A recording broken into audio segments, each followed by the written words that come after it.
أعوذ بالله من الشيطان الرجيم بسم الله الرحمن الرحيم وقالوا كونوا هودا أو نصارى تهتدوا قل بل ملة إبراهيم حنيفا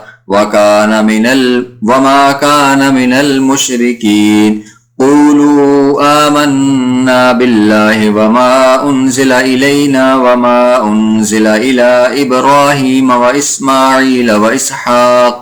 وإسحاق ويعقوب والأسباط وما أوتي موسى وعيسى وما أوتي النبيون من ربهم لا نفرق بين أحد منهم ونحن له مسلمون فإن آمنوا بمثل ما آمنتم به فقد اهتدوا وإن تولوا فإنما هم في شقاق فسيكفيكهم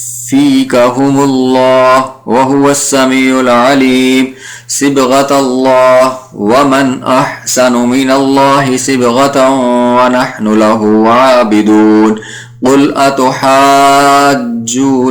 في الله وهو ربنا وربكم ولنا أعمالنا ولكم أعمالكم ونحن له مخلصون أم تقولون إن إبراهيم وإسماعيل وإسحاق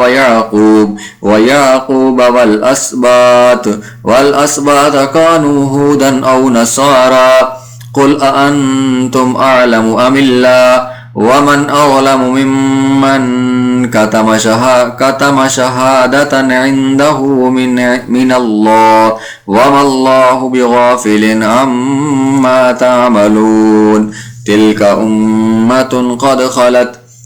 أمة قد خلت لها ما كسبت ولكم ما كسبتم ولا تسألون عما كانوا يعملون